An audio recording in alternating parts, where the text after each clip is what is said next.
final talk of the online portion of this event. In fact, we have to kick off, or rather end, in a beautiful way. We have got a keynote speaker coming up. Now, this particular person, they are an accomplished author, they're a software expert, they also happen to be the CTO over at notable company Cryonet, and they are here to talk to us about fighting tech debt. So it's my pleasure to introduce our keynote speaker to close out day number 2, the one and only Dino Esposito. Hi, everybody. This is a talk that is, let me go up with the slides, that introduces you to a relatively new term, or at least a term, tech term that personally I've never heard earlier than I thought I created it. I coined it for the first time. The term is technical credit. And the title, Building a Technical Credibility, tends to oppose to the well-known issue around all technological projects of technical debt. My role in business, after a couple of decades of being a consultant, being a trainer, a speaker, and making money and living out of that, after the pandemic, I had to start doing what I've never done before.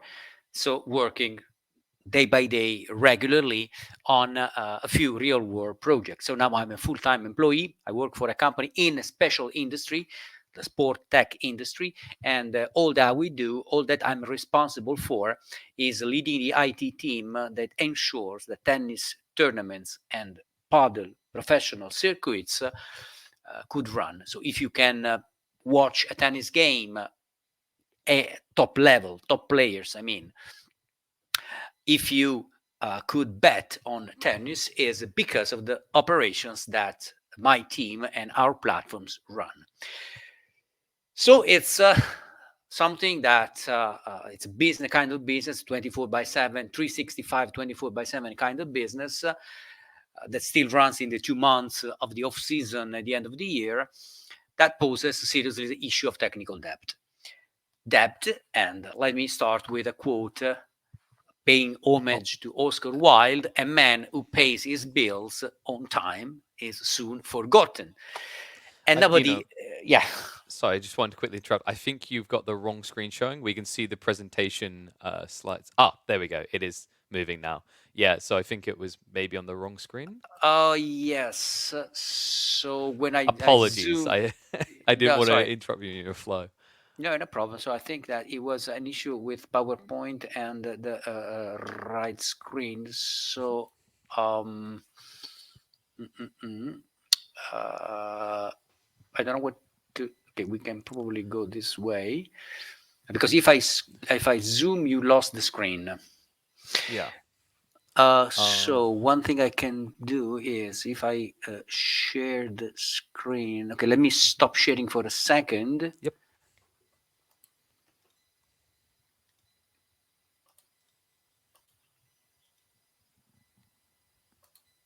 Okay, the entire screen probably now should work. Let me put down this, and hopefully now it works. Can you confirm we it go. works? Okay, it does. So I'll let you go back to the wonderful talks of Oscar Wilde. Okay, so sorry about the technical issue, but there was a sort of technical debt because I had probably not enough time or not enough care to make a triple check so that it could work. So let's back to Mr. Honorable Oscar Wilde and his quote: "A man who pays his bills on time is soon forgotten." And in the industry of software, probably nobody wants to be forgotten. So that's why we created, unavoidably, I would say, technical debt. What is technical debt? Let's agree on a definition. The definition for the purpose of this talk is that it represents the consequences of taking shortcuts, making compromises, doing the undoable in the development process, mostly related to software. Why do we do the thing, or the sequence of things that we know that are not probably the best approach to solve issues? So why we take the shortcut too often? mostly because it's a matter of priorities, because choosing quick, expedient solutions it takes us faster to the point, to the place where we want to be in terms of alignment with the business. But cutting short corners sometimes is also a matter of essentially it's a matter of business. Let's cut a long story short. So times and priorities, it's a matter of business. We want to go as fast as possible down to market. We cut corners, and in the long run this becomes the root cause of work delayed or not properly hitting the market goals.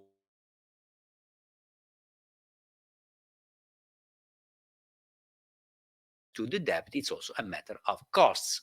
So, because technical debt in this talk is around software, are we just talking about poorly written code?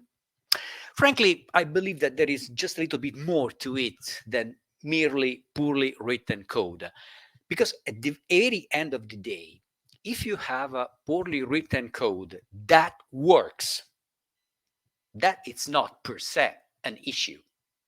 The challenge, the problems show up at a later time when and if this poorly written code that works requires updates. So the point is only when and if you have to put your hands on the poorly written code that works. Sounds like a little detail, but it's all based on this aspect. So, what makes a poorly written code? Primarily coding practices, unoptimal coding practices, like introduction of code smells, limited abstraction, poor naming convention, lack of error handling, the use of hard-coded values, lack of tests or limited relevance of applied unit tests. These are just examples of coding practices that in the long run create an issue, bringing down the level of quality of code. But there is more. Design choices. When you end up with a high coupling, when large parts of your code or critical parts of your code, regardless of the size, contain some obscure code behavior that is not obvious for most of the team to figure out. So when you have dependency for certain critical operations on just one or two people on the team that may leave at some point, when the understanding of the business context and the business domain for which your code is required is not completely cohesive in the team. I, again, want to mention, bring my own experience. We work in sport, and most of the platforms that we have work with tennis or paddle, which is a similar sports in terms of logic.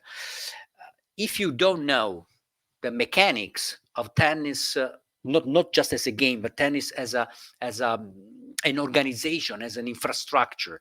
So if you don't know how tennis tournaments work, which are the rules, which are the processes, and they are particular as in nearly any other industry, that's an issue. If you cannot figure out why a certain rule has to be applied, or why that specific rule is critical, you end up writing code, or you may end up writing code that is suboptimal as far as design choices are concerned.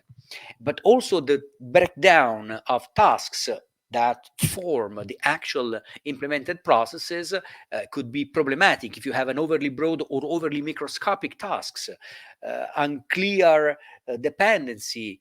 If you miss considering edge cases, that is really missing edge cases is a sore point. When your estimates due to lack of knowledge are unrealistic, all these are problems that could contribute to poorly written code. And this poorly written code altogether form the debt. Now, what is this word, debt, and what is the other opposite word, credit? Both terms, both words, debit and credit, have Latin origins, even though their meaning, the original meaning, have evolved over the centuries. Debt, in particular, represents the obligation, in some cases just a promise, to repay something of value.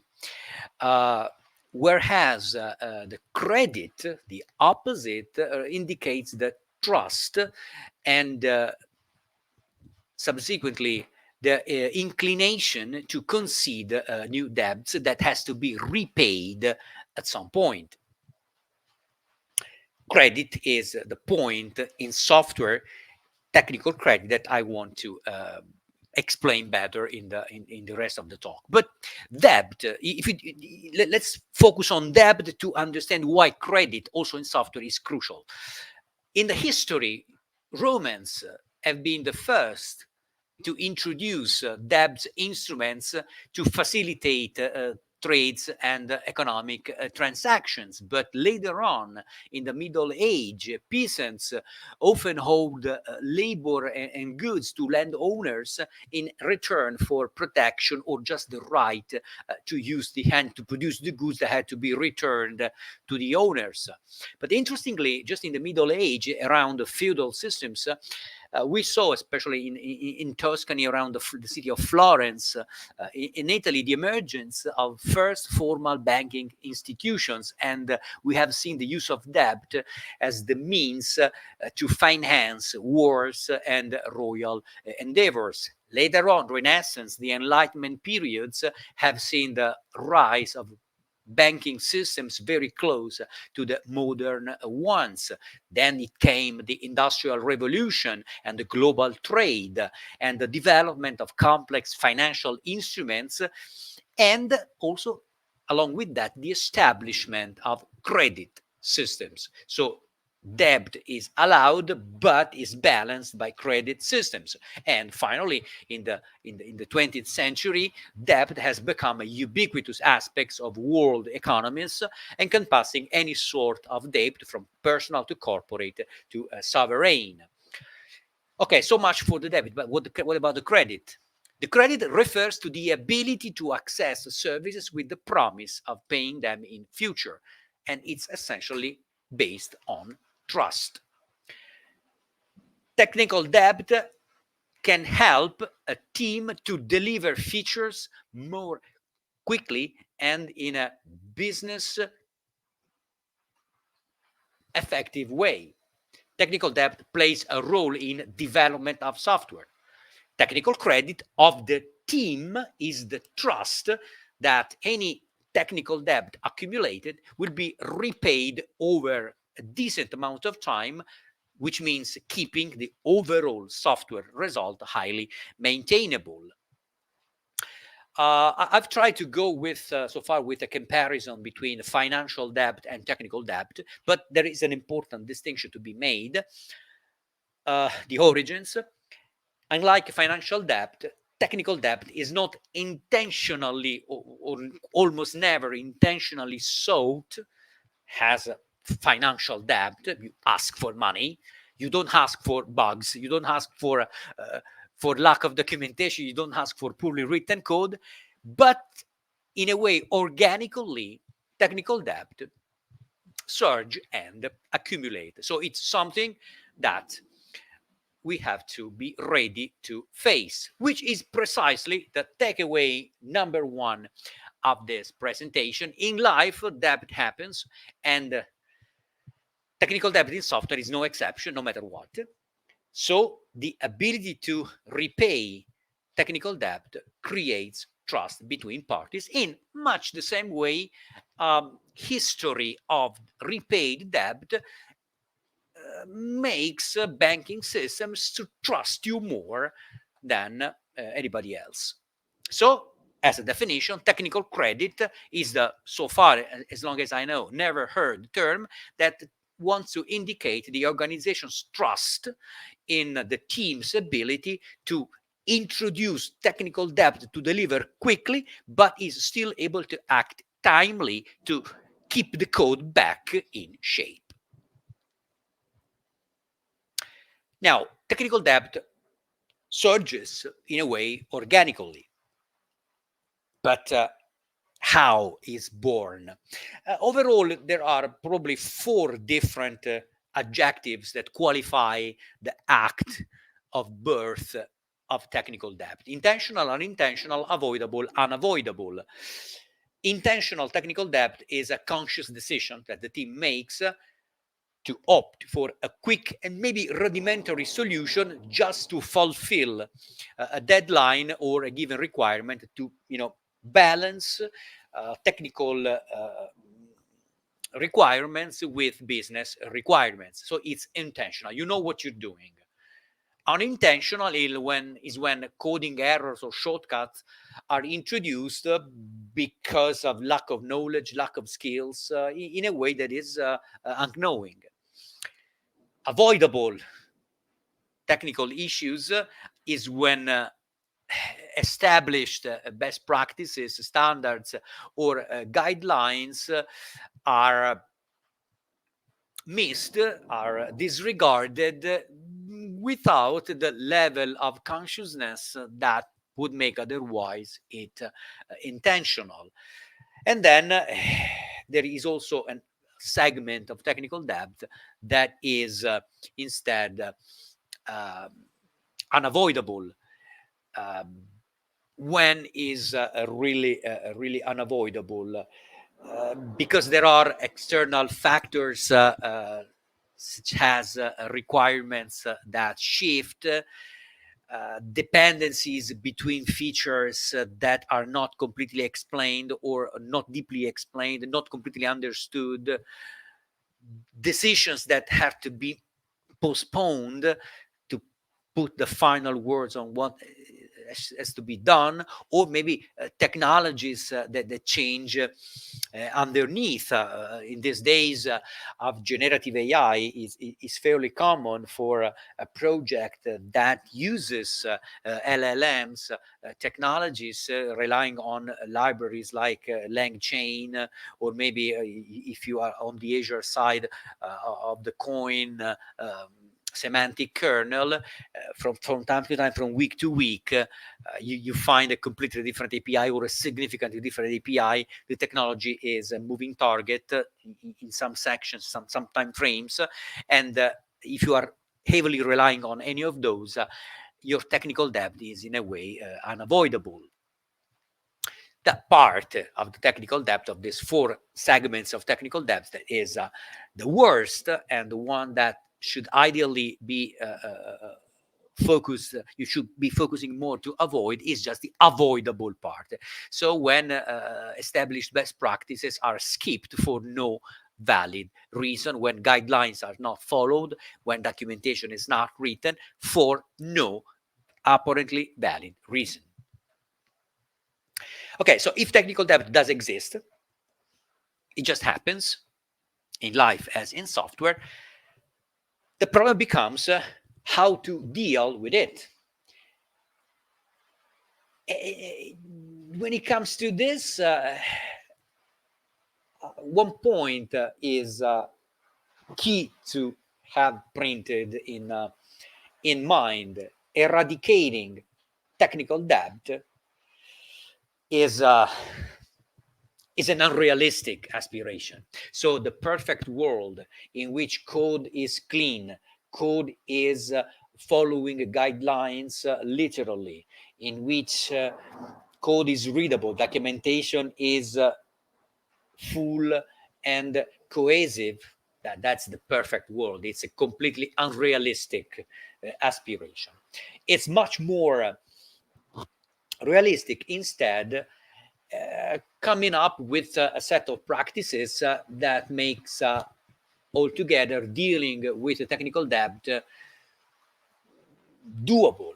And when it comes to this, a pragmatic, much better than dogmatic view of the problem would considerably help to achieve concrete results.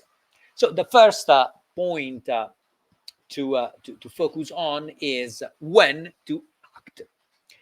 Technical debt surges organically.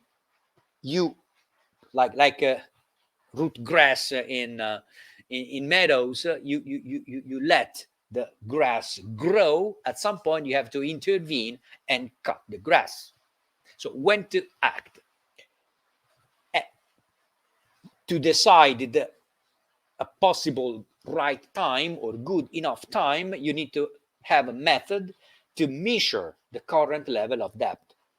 You need to monitor and establish a threshold, and when around that threshold, whatever the threshold is, whatever the measure is, you intervene.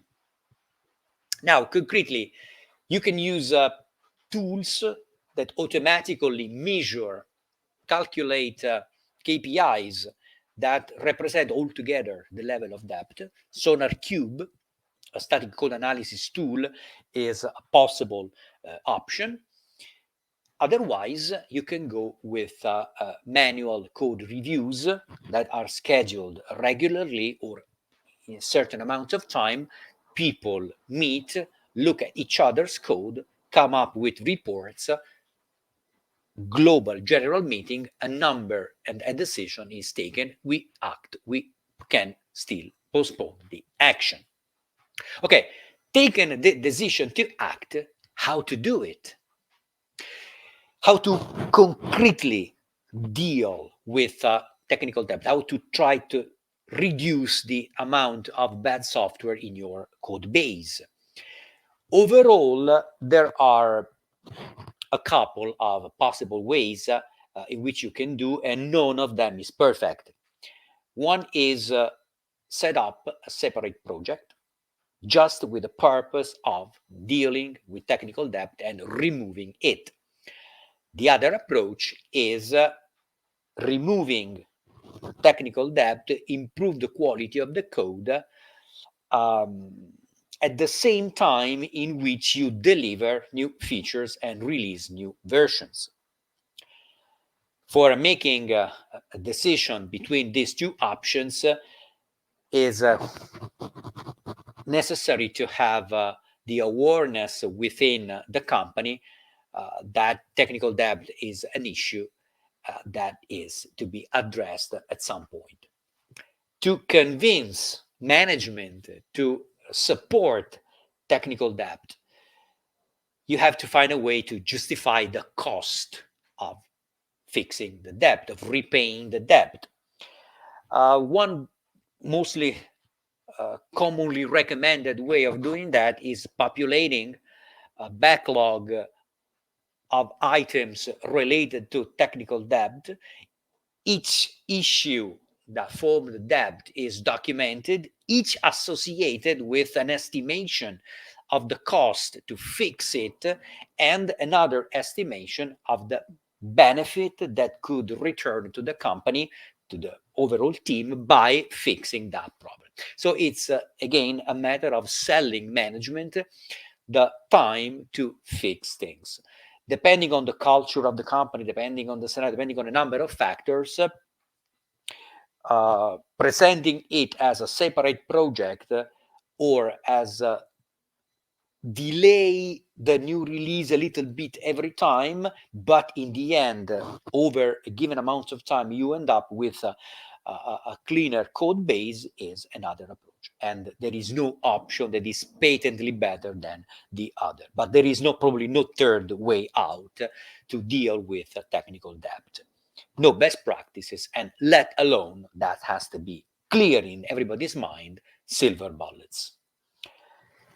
So, separate project, so a project exclusively dedicated to the reduction of the technical debt, or ship and remove, an approach in which you keep on shipping new releases while removing as much as you can bad things in the code. So in a way is leaving the code base cleaner that you found it, much the same way it works with restrooms. If you're an educated person, when you go you are invited to leave the restroom better than or cleaner than you have found it. The same principle applied to code base. Ship and remove is also the toilet principle, if you like it. Single inventory of debt items. Now, another concrete point here is, okay, assumed that a backlog of debt items should be kept. The next point is this backlog should be the same as technical items, or should it be a separate debt-specific backlog? Some people object that if you keep everything in the single code base, it's preferable to keeping technical debt items in a distinct backlog, because if it's distinct, it can be the cause that hides real issues from the view of product owners and managers. So it should be the list of items, technical debt items should be in a place that is visible and frequently viewed by product owners and managers, so beyond the development team, because without the awareness at the company level of the issues, very rarely the technical debt is seriously addressed. And if we tend to go for a ship and remove approach, here a few techniques borrowed from the agile space are very, very helpful. It's a matter of finding strategies to seamlessly integrate debt reduction tasks with routinary development. A few commonly used strategies to allocate time and resources exist, and we will take a look at them in a moment. But if management doesn't understand the relevance of technical debt, no way. There is no real way for people for teams to significantly reduce the technical debt. And to sell this to management, you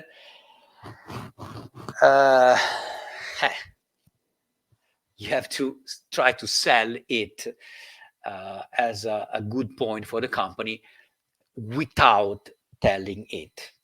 So reducing the debt is something we need to do because we have done something wrong earlier. This is an argument that very rarely managers accept, so you have to tell only half the story. We have to fix this because that would give us a much better product, and new releases in a shorter amount of time. You have to see the good part of the problem. A canonical example of how to sell management the review and the fix of technical debt in the regular cycle is showing that if you have a significant number of bugs in production, and you figure out that those bugs that are affecting the stability of the application, but also are ruining the reputation of the company, then you can sell this as a project that involves a code base analysis, maybe the implementation of more automated tests, to essentially give the good point that in the next releases we will have in a way mathematically less bugs. This is a way of presenting an effort that is essentially a cost in a way that has a great appeal to managers, because you will demonstrate that by spending this time and having this costs on budget now for no new visible feature, in the future this will take us to deliver more releases better than we're doing now with less bugs.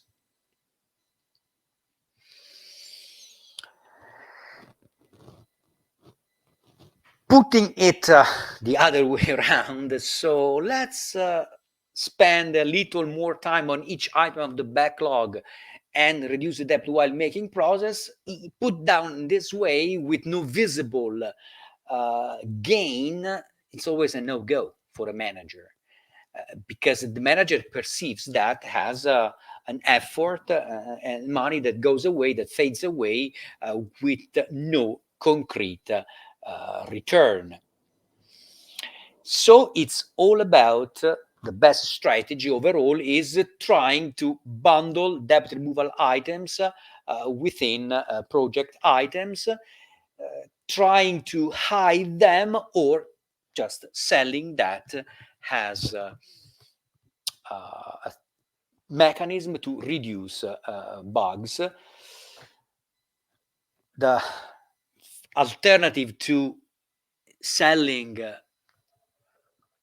something to your managers is that you as a team leader have a strong personality, strong charisma, that you just don't even mention technical debt. You resolve technical debt actions within your team. The to-do list, the backlog doesn't receive any special treatment. The list of items are there. Business items are there. You do all of them in the reasonable time it takes, maybe longer than the bare minimum, and in the middle you fit technical debt item removal. In any case, the golden rule for every developer in the world is leave the code base cleaner than you have found it. Okay, now, agile techniques to hide actions on technical debt with routine development. There are essentially three of them: time boxing, spikes, and slack time. Time boxing is about reserving a fixed amount of time, usually 20%, in every development cycle, just to tackle technical debt. So 20% of the time in each cycle. It doesn't matter how long is the cycle, 20% seems to be a decent amount of time regardless, unless you have a very quick cycles of 1 or 2 days, to fix things that you touch. So anything you touch in the implementation of new features should be reviewed for 20% of the time in light of fixing what is patently an instance of technical debt. Now, because the tasks you're still working on are part of the sprint, in this way you can still guarantee dedicated focus on producing new stuff, new features, but also you have a dedicated focus on reducing debt in a structured manner. So you can kind of repay some 20% of the technical debt every development cycle. Another approach is spikes. What is a spike? Is a short amount of time that can be measured in 1 or 2 days that are explicitly dedicated to the investigation of a feature. One of these sample spikes could be investigate technical debt as a whole within the project or just specific items. We have this query that is particularly slow or is giving us troubles. Can we spend a few days, 1, 2 days, focusing just on that to see what is the problem, why it is so slow, if there is anything else we can do, and then if there is something we can do, how to do it. Slack time is what charismatic tech leaders will probably do regardless. So adding some extra time deliberately to the timeline just to handle unplanned work. And if no unplanned work would arise, the slack time is used to address technical debt problem. So just if it takes n plus delta is the time it takes, and the extra delta is for whatever can happen or just reserved for solving, addressing, investigating technical debt issues. Okay. Now, this is what we can do if we deal with technical debt. But there are also triggers in the software development process that generate the debt, that takes to the organic growth of debt. In first place, we have time constraints. Pressure to meet deadlines, tight deadlines are the most common reasons for triggering technical debt, and because they cause essentially quick and dirty solutions to deliver over time. Quick and dirty solutions, be honest, often remain quick and dirty solutions because they work. So in first place, they are written quick and dirty because we have no time to do it better. But then because they work, we don't touch them anymore.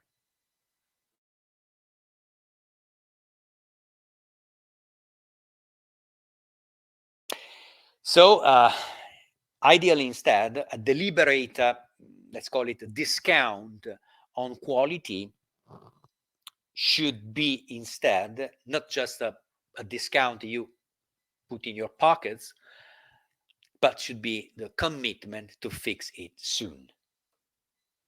Takeaway number 2, you will never have the time to fix it later. So no matter how much you commit, the promises you make about the fact that you will be able to fix and clean things at a later time, you will never have the time to fix it later. So either you do it now or never. This is the hard lesson that, honestly, in 25 years and more of career, and even more in the 4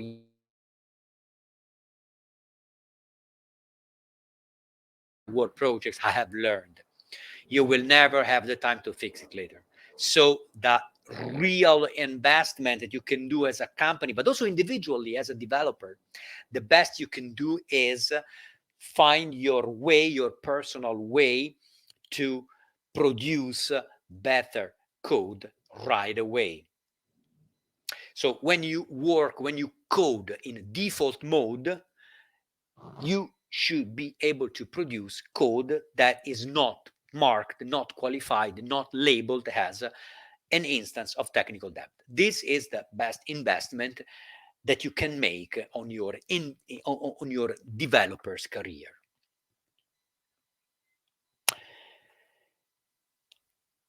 Debt amplifiers. Lack of documentation is an aspect of debt that amplifies whatever piece of debt already exists. So let's assume that there is a piece of code that is written as a shortcut in a suboptimal way. Well, great. If that behavior is not documented, maybe just documented has something to fix at some point with a certain level of urgency, that is something that can only amplify further the debt.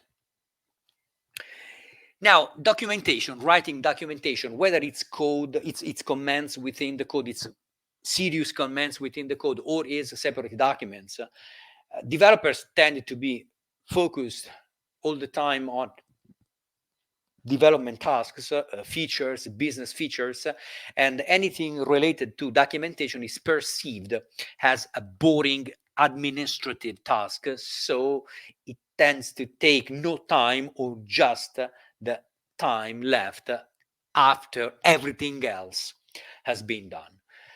The point of documentation is a sore point and common sore point in all organizations. And honestly, I'm the first who hates writing documentation. And I'm the first, I'm raising my hand, who tries to, even in the team, to reserve documentation to the people in the team that are the one that could deliver new features more slower. So if if I trust you as a developer, if I have I assign you, recognizing you great value, I will keep you far away from writing documentation. I will keep you focused on business tasks. I'm the first as a leader that will do that. But at the same time, I recognize that lack of documentation is a great amplifier.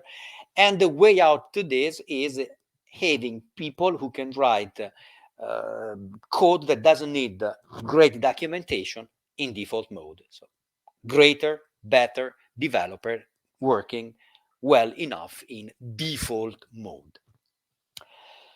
However, much more than documentation about the work done, I believe that business is business. This mantra is the painful point, the most painful point, scope creep. That's the technical name. So when the scope of a project, or even in a smaller context, the scope of a particular feature grows in an uncontrolled way, it comes up with well-defined features, but then while implementing that, while demonstrating that to customers, more and more and more and more requirements. Can we do this? Can we do that? Can we add this? Can we add that? Show up. And in this context, the role of product owners, the role of marketing and sales people is crucial, because they usually make money out of the work they get, and the more work they can get, regardless of the doability and regardless of the impact and the effects perverse of scope creep, regardless of that, they just try to bring more and more and more inside of the company. Business is business, but scope creep, as a matter of fact, is a reality and is a relevant debt amplifier. Prototyping. One of the best and most liked compliments I have received over the years in my career is that there was a guy in a company I worked for at least a decade ago that said, well, the part that I like most about Dino is that when it delivers us a prototype, a POC, a proof of concept, that's pretty much good to be production code. It's pretty much production ready.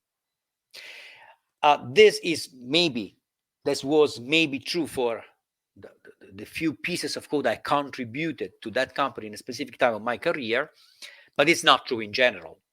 So a POC, rapid prototyped application, is usually not enough to be production ready, but because business is business, it is perceived as good enough to go to the market, to be the first to mark the territory. There is nothing bad in wanting to be quick and first to go out to market, again, as long as there remains the consciousness, the awareness that it was just only a rapidly prototyped app that has to be dismounted, scrapped in some cases, and rewritten from scratch. If we apply after the rapid prototyping step the mantra that doesn't matter the code is bad, as long as it works, it's okay, this unveils it offers another view of the perverse mechanics of technical debt. Lack of skills. One of the stories that I often tell about how the arrogance to believe you smart enough as a developer that can take you away from understanding the real mechanics of the specific business domain was that essentially I inherited a system designed by an architect who never spent enough time to understanding some aspects of tennis processes. So we inherited a system in which things were called with the wrong name, and the behavior was actually correct, but the description, the message you got reading the code as a description of a process was completely significantly away from the real business. So lack of skills, expertise of domain, and also expertise of software development, if you're too young of a developer, are a debt amplifier. But let me also show about the point of skills, also the other side. So when sufficient expertise of software and sufficient knowledge of the domain could make miracles, and systems could be developed in special situations in a very short amount of time. Basically, the company I'm currently working for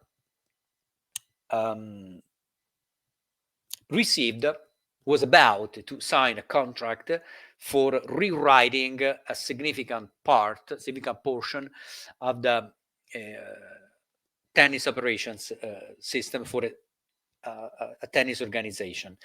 But this contract was about to be signed essentially at the time in which the world was realizing about the pandemics. So it was March 2020. So the world of tennis stopped for about 6 months, and the project was freezed. 6 months later, it was late summer of 2020, the project was resumed, the contract was signed, the company got the contract signed and had to start working, but the final deadline remained the same. So from the originally planned 9 months of development to go live the 1st of January 2021 became only 3 months, October, November, December, to still deliver 1st of January 2021 in production.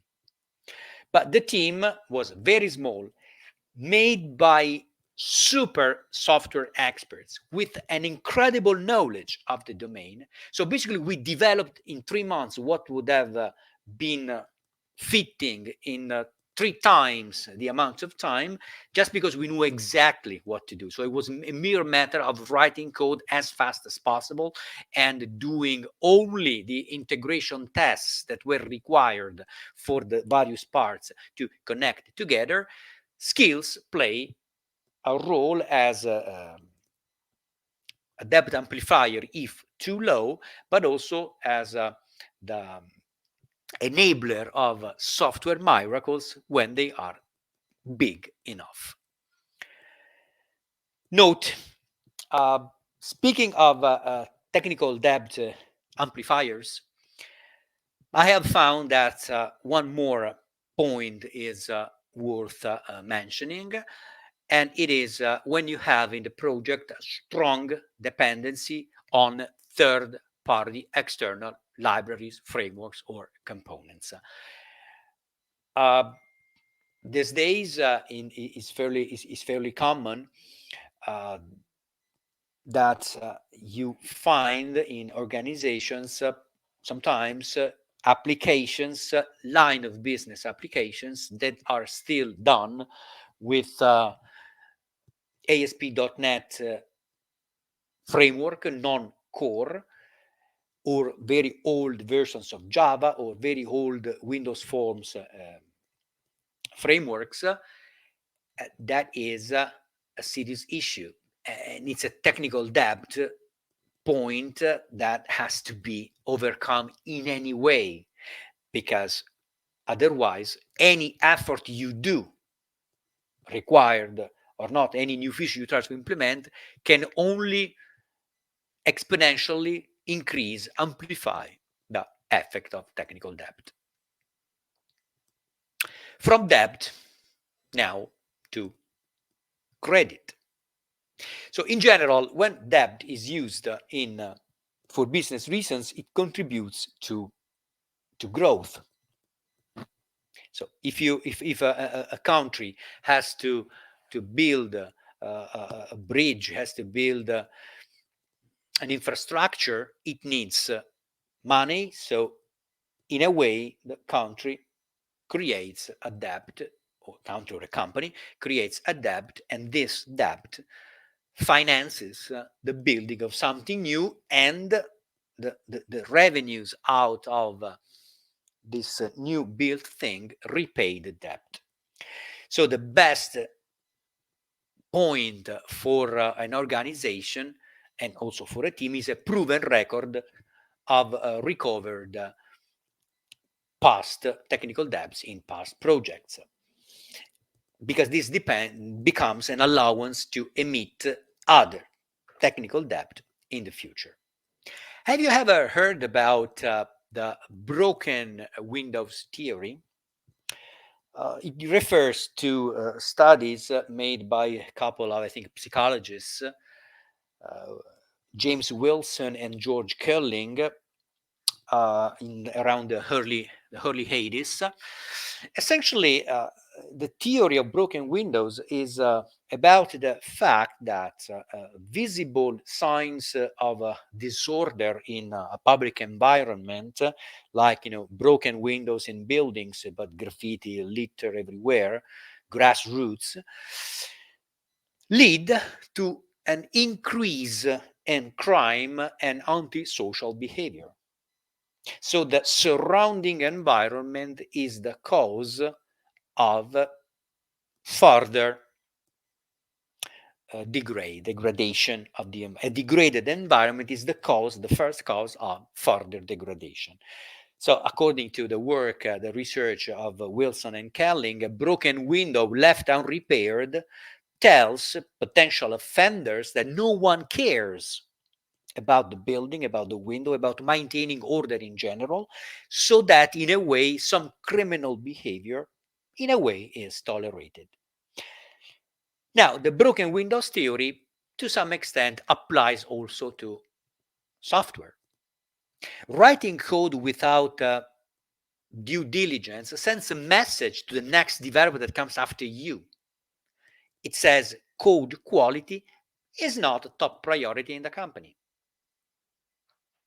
And the cure, of course, is that code smells, and you can find plenty of sources on the internet, through Google, through ChatGPT. You can find tons of examples of what is called a code smell. Code smells are the same as broken windows in software. And the technique to fix, to repair broken windows, the technique to repair code smells is refactoring. This picture, which is courtesy of the Neuroscience Laboratory of the University of Chicago, tries to give an idea of a visual idea of the broken windows theory. You see a degraded, lot of degradation. On one picture, you see the same scenery kept in order, and that is the essence of the message that you leave to who comes after you. Now, fixing technical debt and then gaining technical credit passes through a few firm points, and you might be surprised maybe to find out that I'm not a great fan of acronyms like DRY, YAGNI, KISS, and SOLID. Don't repeat yourself. You ain't gonna need it. Keep it simple, or maybe SOLID. Of the four here,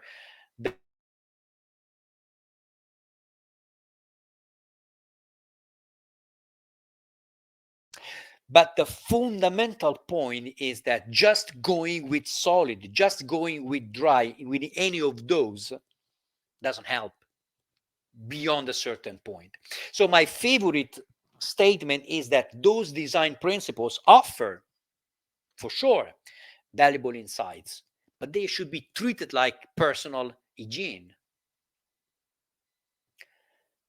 The same way you wash your hands before eating is the same as using SOLID regardless.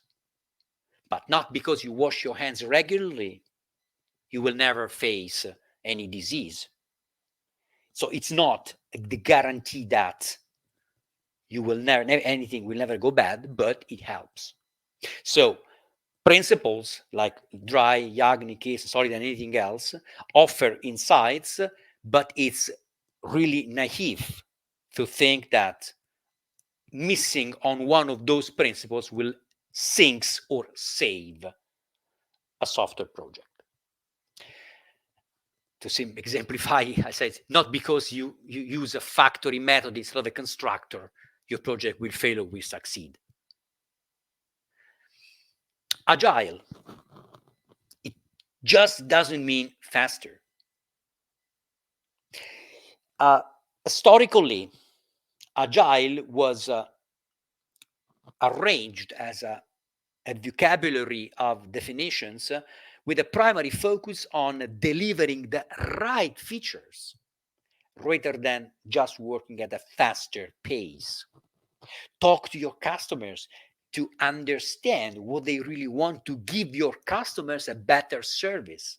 So understand which are the right features and deliver them piecemeal, one small step at a time. Because delivering at small steps allows to change direction if you got wrong something, some requirements after each step. That was the original meaning, the intended meaning of Agile. Not because you deliver piecemeal means that you give everything good, great in a shorter amount of time. So make sure that the definition of Agile is clear, because otherwise the same point of Agile becomes an amplifier of technical debt and a fighter of technical credit. And finally, the other point is that testability is much more important than tests. You can have 100% coverage of tests, but there is one big, huge sword of Damocles hanging over the head of unit tests. Is all of them relevant for the business?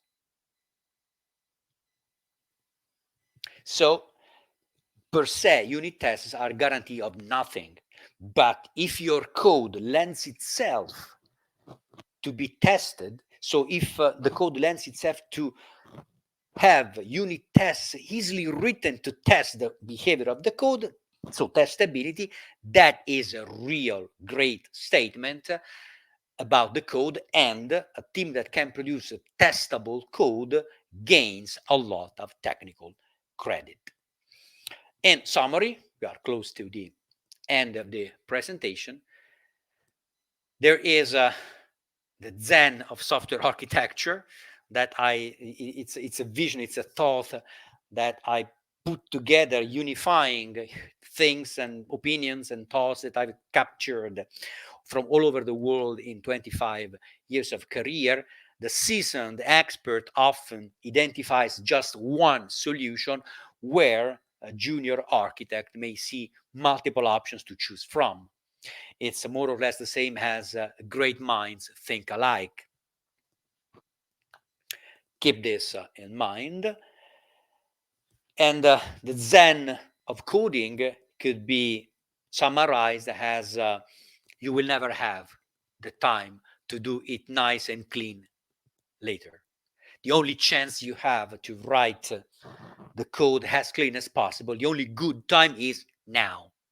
So the best investment in your career that could put you in condition of managing technical debt because you have technical credit and technical credibility is work to be able to write best code as possible, clean code as possible, clean and simple as possible right away. And in doing so, feel free to use any help you can from code assistants, typically ReSharper, but also, why not, LLM-based copilots. So, end of the story. What is the bottom line? Raising the quality bar. Make yourself a better developer. Prioritize clean code as a default behavior, and be part and help to grow a team with a strong technical credit, because that would make more palatable for a savvy manager to consider incurring in new technical debt and cleaner projects. All that I have said in this 1 hour keynote presentation is chapter 11 of the Clean Architecture with .NET book, just out from Microsoft Press. Check it out if you have a chance. I think it's all for me. Anybody there? Thank you.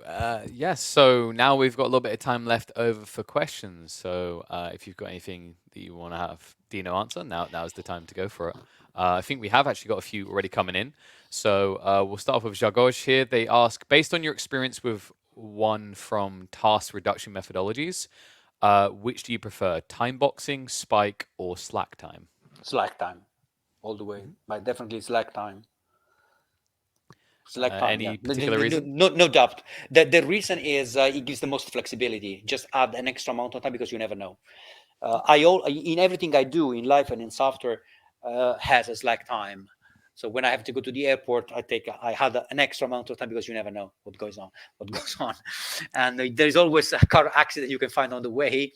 So slack time, definitely, because it's an extra amount of time, a cushion time that can be used for any purpose. So Okay. definitely that. So another question coming in, this one from Vladislav. They ask, is the agile way of working one that will increase your tech debt compared to the waterfall method? I'm not sure that is it's correct to put in this way. If waterfall is or agile is as an impact directly on technical debt. I think that waterfall comes from a scenario in which things are very well understood before they are coded. And agile is opposite to that, in which you start doing things and it's not completely clear the final direction you're taking. So probably waterfall per se is, in a waterfall scenario, technical debt either is originated at the very beginning because there are flaws in the vision of the project and flaws are introduced at the coding level, or it's good enough and mechanically you move from one step to the next. Agile is more prone probably to technical debt because you are allowed by design to change direction frequently, and when you change direction without a method, without a strong commitment, without technical credibility, you risk. In this case, it's probably of the two, agile is more error prone, more technical debt prone, but it also offers, if you raise the quality bar of individuals, if you build a technical credibility, it can be it can be clean and at the same time flexible. Okay. So yeah.